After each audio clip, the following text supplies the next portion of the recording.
Hey, this is Corey from Reliance. We're going to be continuing with the 100 prepper items. Now, we're going to be talking about tools today, but I broke tools up into 3 different categories. This list right here is basic tools, and then DIY tools, and advanced tools.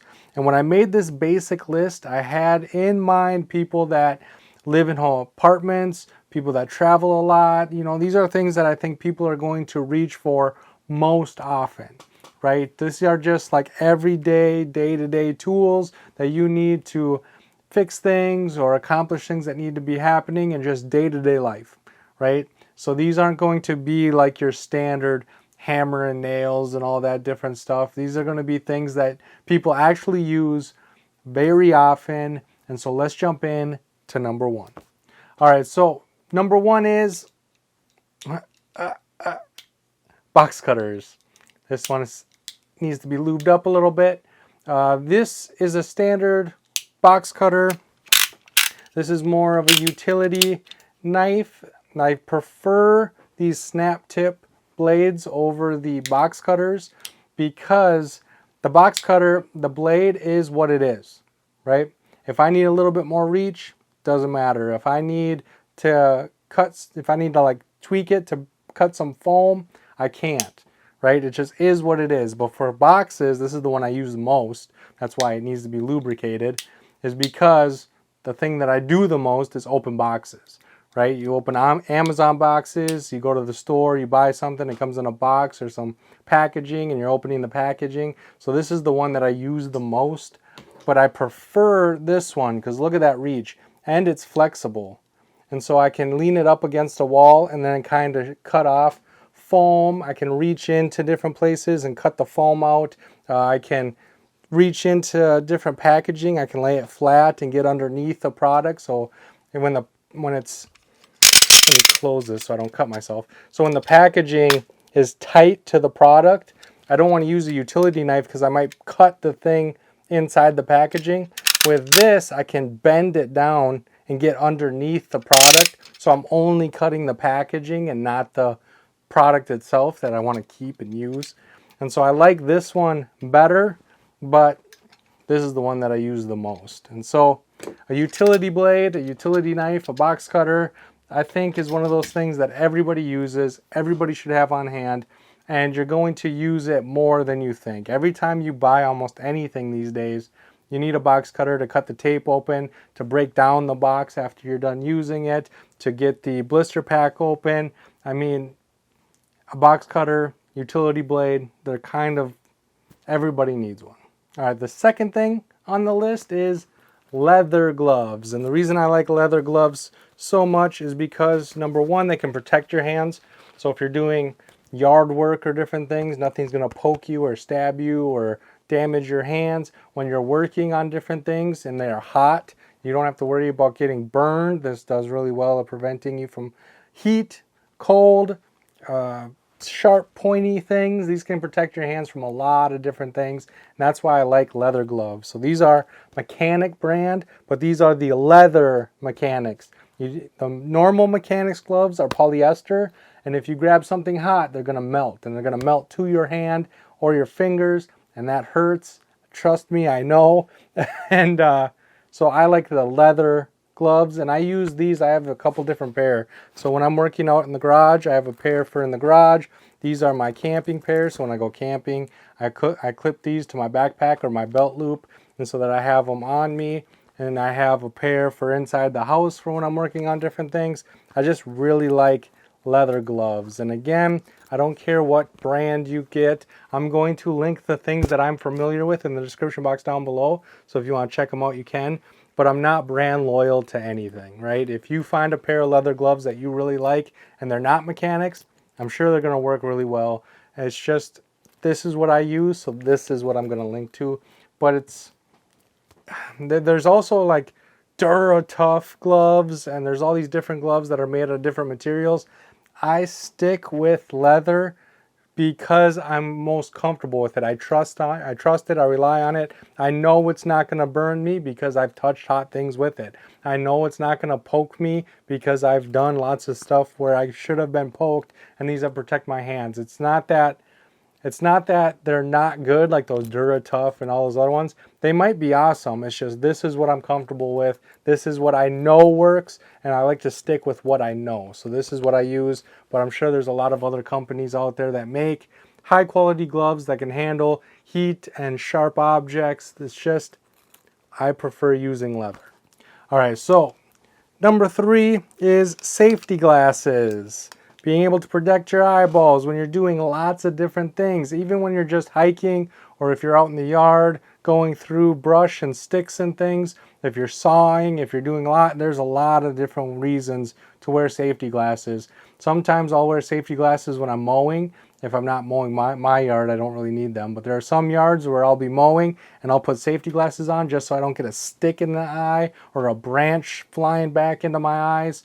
My dad actually he's blind in his one eye. And he used to just be kind of like mostly blind out of his one eye. But then a tree snapped him in his eye. He got it's not a branch, but a piece of branch in his eye. And now he's just more blind out of that eye than he was before. And so wearing safety glasses when you're doing more than just construction is very important. You know, mowing, if you're operating your chainsaw, if you're doing weed eating. I'll wear safety glasses when I'm weed eating sometimes just because all that stuff flies up into your face. Weed eating is a really good time to wear safety glasses. And so because of that, I also have these DeWalt safety glasses that are sunglasses. And so not only are you protecting your eyes from debris flying up into your face, you're also protecting from the sun. And so keep that in mind. Eye protection isn't just your standard safety glasses. Sunglasses protect your eyes just as much as safety glasses because the sun can do a lot of damage to your retinas. And so make sure you're wearing proper eye protection, not just when you're doing basic eye protection gear things, but make sure that you're protecting them on a day-to-day basis. All right, so number 4 is a screwdriver set. Now you can get standard screwdrivers and get a set of individual screwdrivers. Just make sure that you have a number 1 Phillips, a number 2 Phillips, slotted, and then Robertson is nice, Torque's nice, but you can get an all-in-one set like this that comes with a bunch of different bits. You just flip them over and you have access to a bunch of different sizes. You can also get a set like this that has 1 screwdriver but a whole bunch of bits that go into that single screwdriver. I like this a lot. This is from Klein.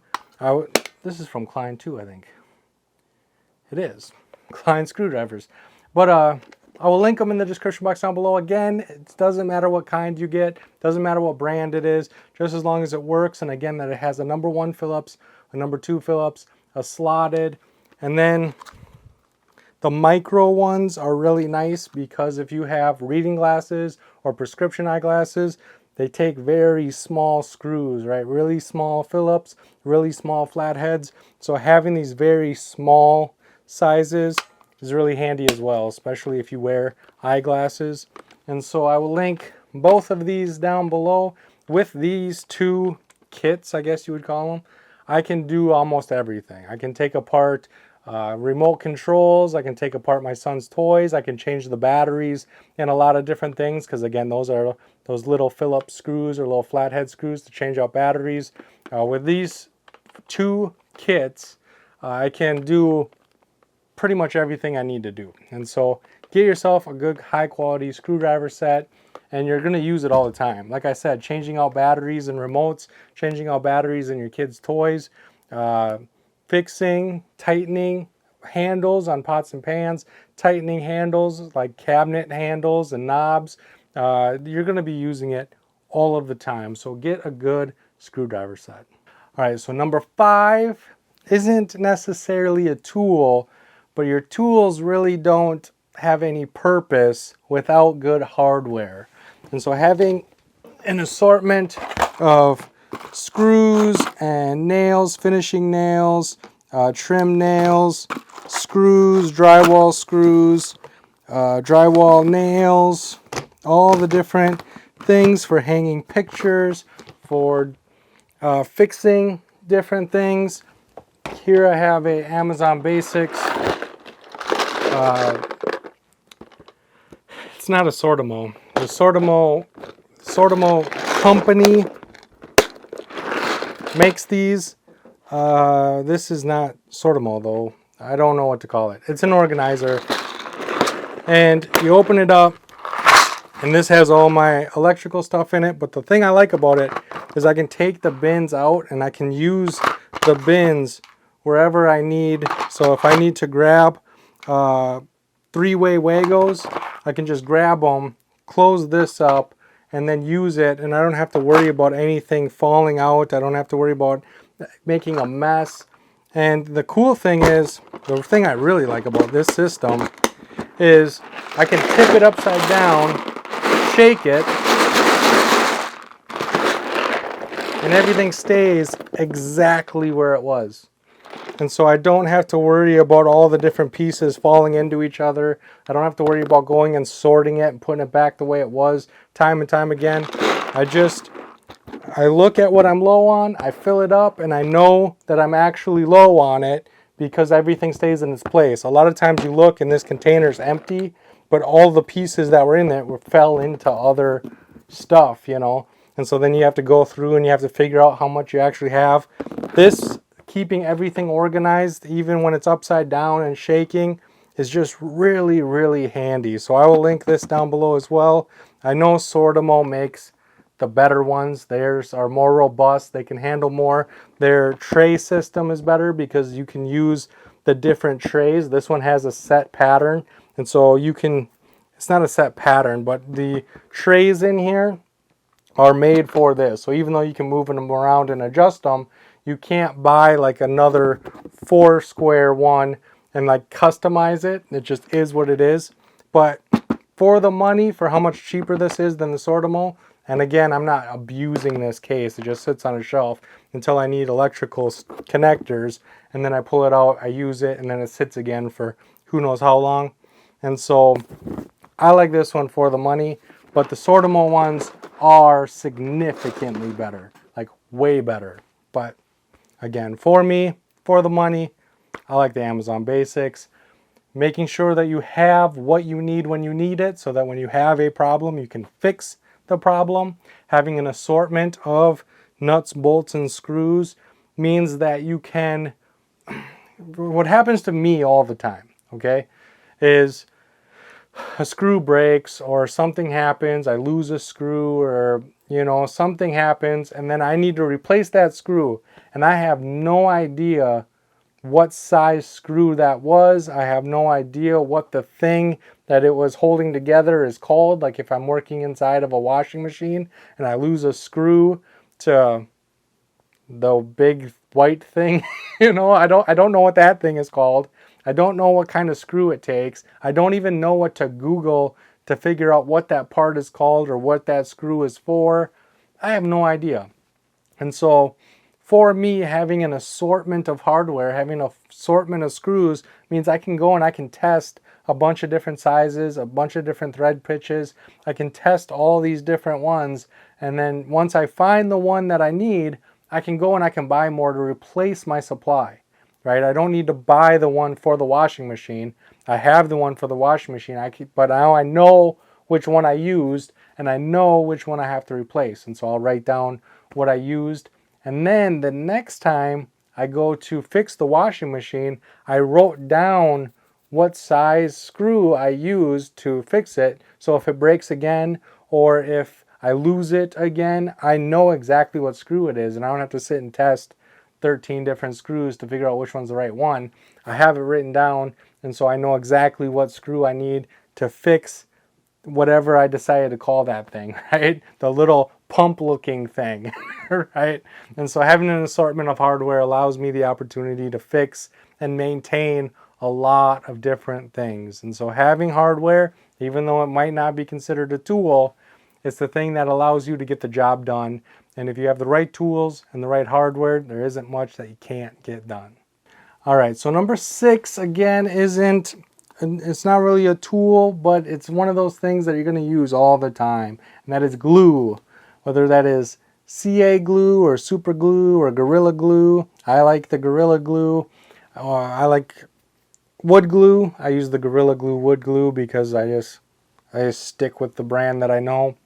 But wood glue, if something breaks, if you have a furniture or a cabinet or something that breaks, being able to wood glue it back together means that you can get by for, you might not be able to, it's not necessarily a permanent fix, but it'll get you by until you can find a replacement. Same thing with super glue.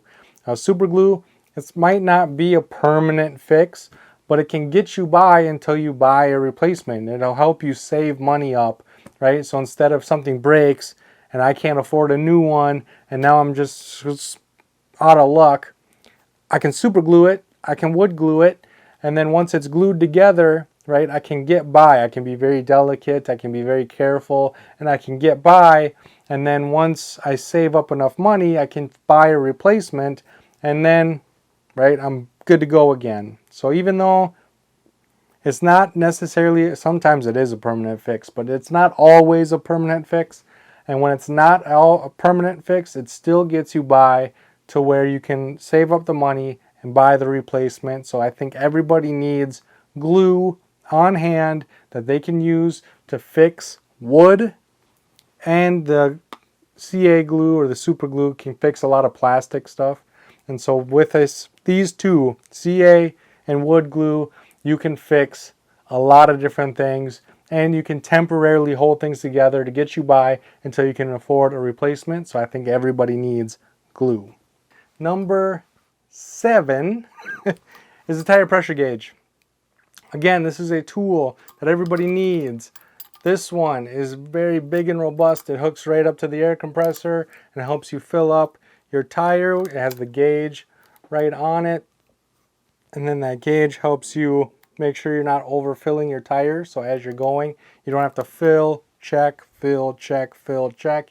You can just fill until it gets to the pressure that you want it to and then stop. And so I really like this gauge. The other thing to keep in mind is if you do have a tire pressure gauge, this one starts at 10 psi. Okay, there are some that start at 20. There are some that start at 30. And so if you have like a lawnmower tire or a bicycle tire or something that takes 15 psi and your tire pressure gauge starts at 20, right? There's a lot of dirt bike tires that take like 9 psi, so this one can't even do that. But you know what I mean? You want to be able to test that air, and so having one that starts at 10 means that I can test most tires.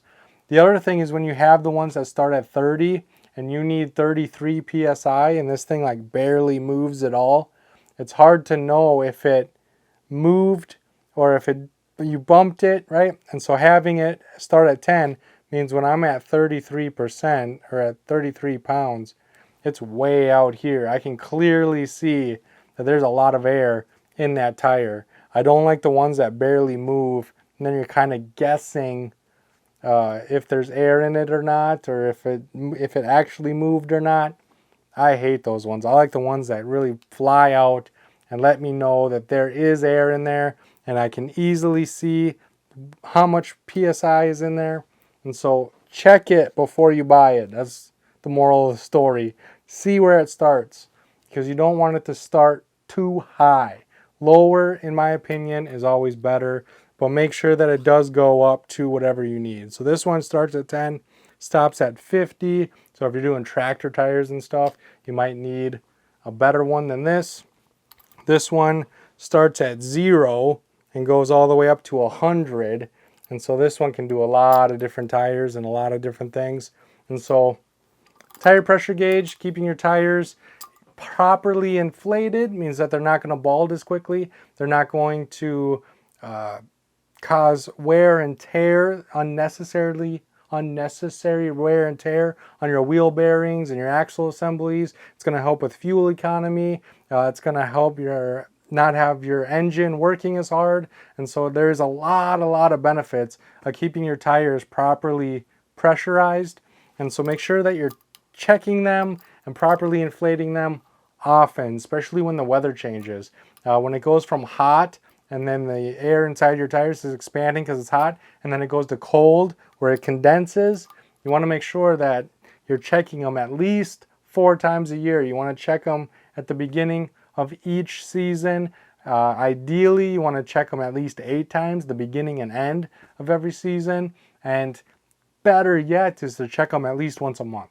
If you check them at least once a month, you'll have an idea of what's going on with your tires. And if you have one that's always low, you can go and you can get it sealed, or you can figure out what's wrong with it. And then that way you can, again, keep your engine from wear and tear. You can keep your tires from the wear and tear. Everything just works better with properly inflated tires. So get yourself a good, high quality tire pressure gauge. All right, so number 8 I don't have with me, and it's going to vary depending on your situation. And that is a ladder or a stool or both. If you live in an apartment, you probably just get by with a stool, a little step stool, so that you can reach up high so that you can change a light bulb. A lot of people don't think about that, right? Especially with LED bulbs now lasting for such a long time. But when you're renting an apartment, they might not have changed those light bulbs out and who knows how long, right? The people before you might not have had to change them. The people before that might not have had to change them. It might have been the last 5-6 residents that didn't have to get them changed, and then you just happen to be the 20 years later, or the 25 years later from when they originally switched to LED. And so making sure that you have a stool that you can reach those light bulbs, that you can clean the ceiling fans, that you can get to the top shelf of your cabinets or get to the top of your cabinets for different things. Having a stool is very, very handy inside the house. If you own a home or if you're renting a home, you're going to want a ladder so that you can get up onto the roof, because again, things fall on the roof, things happen to the roof, and you need to get up there, and you might need to throw a tarp out, you might need to figure out a way of sealing something up.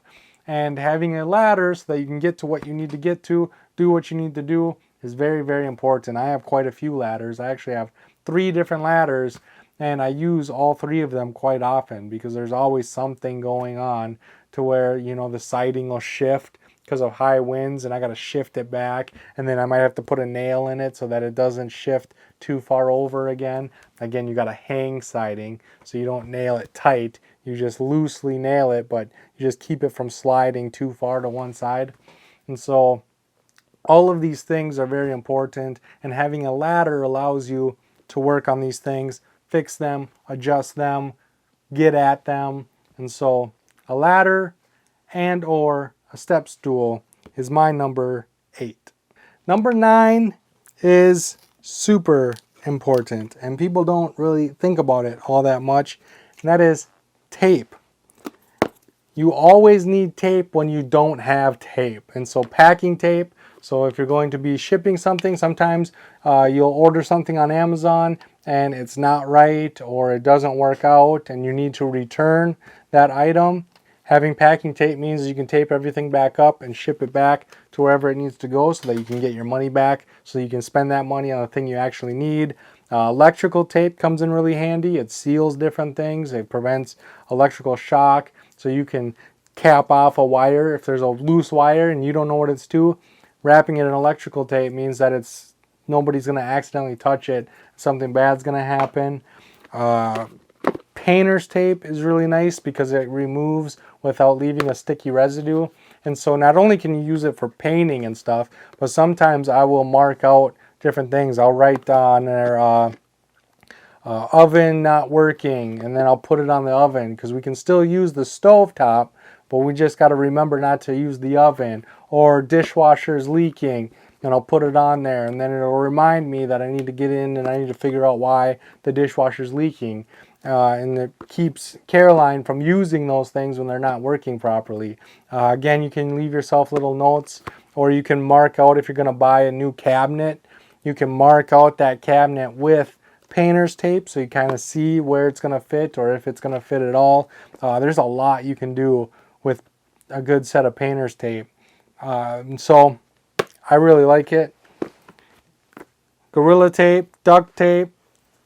They say if it's supposed to move or if it's not supposed to move and it is moving, duct tape, right? This is one of those multi-tools. They say that duct tape can fix everything.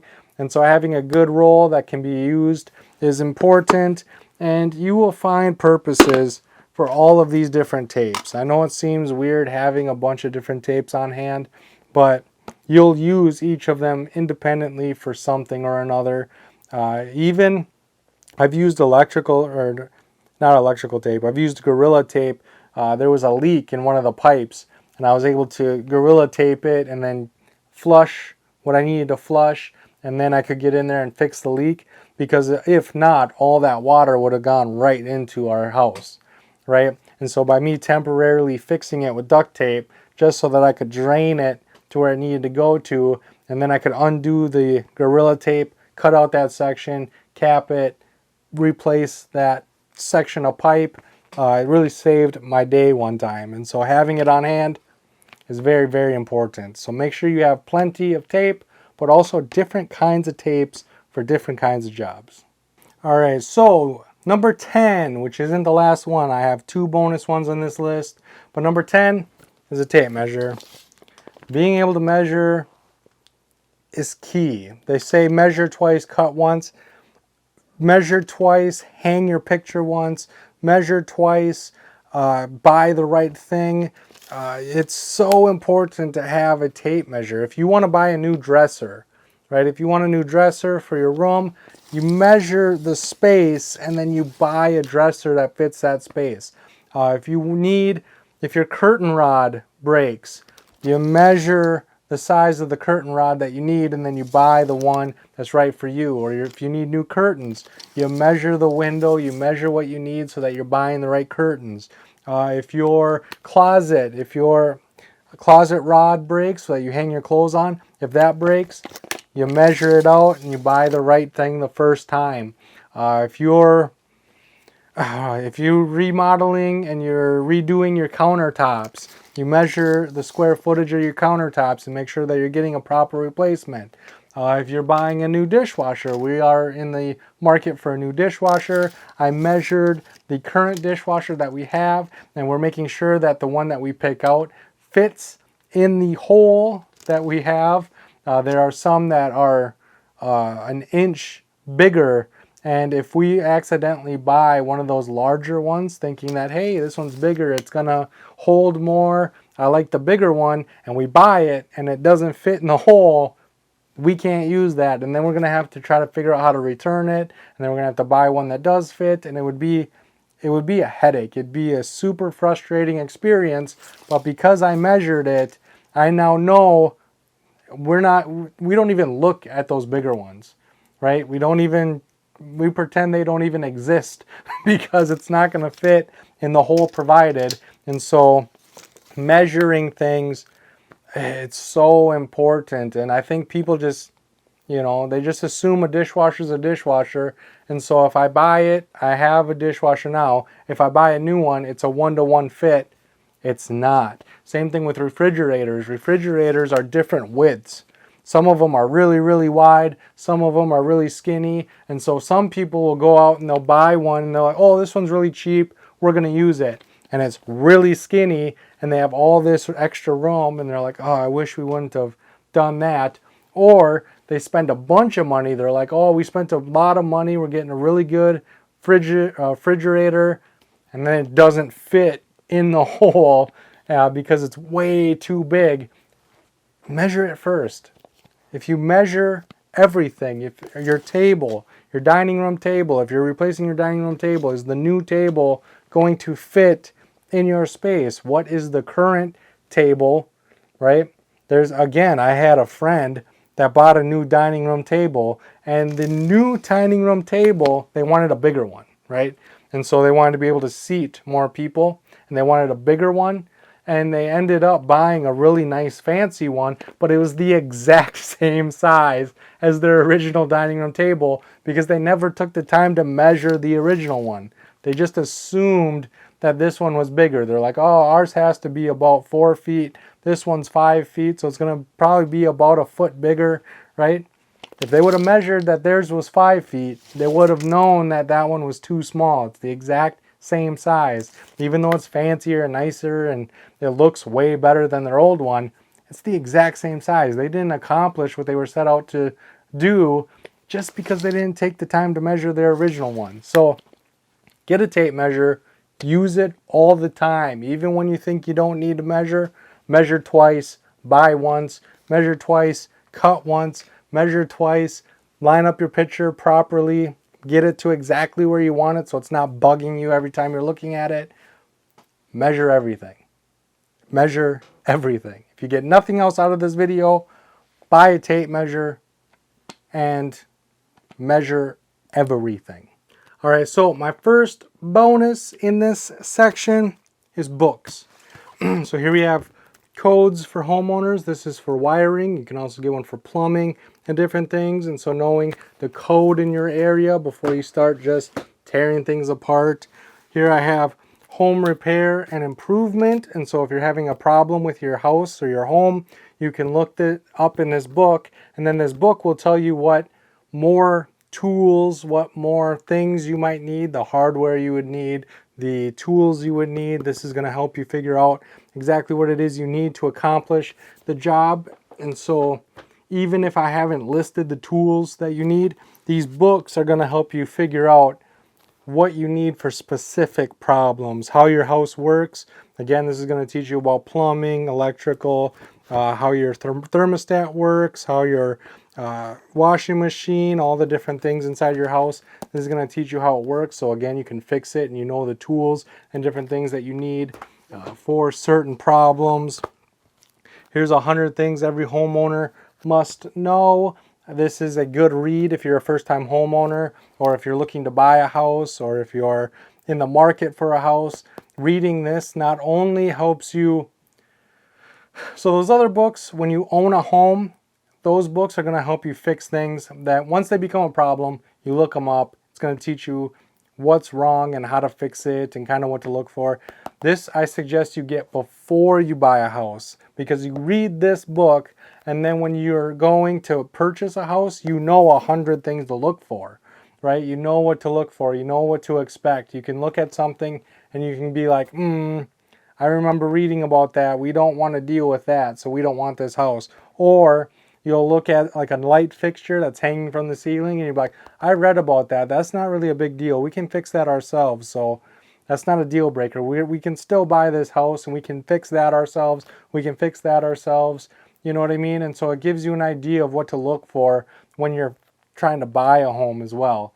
And then the most important book that everybody should have, that most people don't, is a notebook labeled home with all your stuff in it. Inside this book is my circuit breaker layout is inside of here. It tells me which room each circuit breaker and which outlet and everything. It tells me what screws, like I told you, the washing machine, I need that screw. That's inside of here. All the notes that I have, the things that I have fixed, the things that I have done inside this house, I have taken notes of. And so every single time I'm working on something, I go inside this book and I remember what I have already done. I remember how to take things apart. I remember how to put them back together. I remember the things that I have to take this off before I can get to that. I've wrote it down so that every single time I need help, past me can help future me, right? And so having a notebook where you're keeping records of the things that you fixed, how you fixed them, the tools that you needed, the hardware that you needed, all the different things, so that when the problem presents itself again, you can go back in your notes, you can look at what you did to fix it, and you can easily fix it again, right? So have a notebook with all of the pertinent information you need to properly take care of your house, your home, your livelihood, all the things. And so let's get into bonus tip number 2, or bonus item number 2. All right, so bonus item number 2 is zip ties. I like getting very long zip ties because if you need a long zip tie, you have a long zip tie. If you need a short zip tie, you just keep pulling until it's short, right? Yes, you're wasting a lot by cutting it off, but this bag of zip ties right here is going to fix whatever I need it to fix. I can put it on whatever it is I need to put it on, and I don't have to worry about it being too small, right? It can go as little as you need it, right? And so the only thing you have to worry about is if they're too small. So I just get the big ones, and then I can put it wherever I need it, cut the excess off, and this will fix a lot of different things. This is another one of those temporary fixes that when something's falling apart, you can zip tie it back together and you can make do until you can replace it, or you can make do until you get to where you're going. There's a lot of people that have zip tied their bumpers back together after hitting a deer, and because they carried zip ties in their vehicle, they were able to zip tie that bumper up, get home, and deal with it later. And so zip ties are a huge, huge, huge lifesaver in lots of different situations. And so I have a ton of these things. I have them on all different shapes, size, colors. I have more zip ties than I think I have anything else, and I use them all the time. And so that is it for this video. Hopefully, not only did you learn about some products that I'm going to link in the description box down below so that you can check out, but I hope that I taught you something as well. I hope you learned something new in this video. Hopefully I got you thinking outside the box in some different areas. And I think that these are all things that everyone could use. These are all things that people are going to reach for. And so hopefully I taught you something. Hopefully you enjoyed the video. If you did, give it a thumbs up. Subscribe to the channel if you haven't already. And I cannot wait to see you on my next video.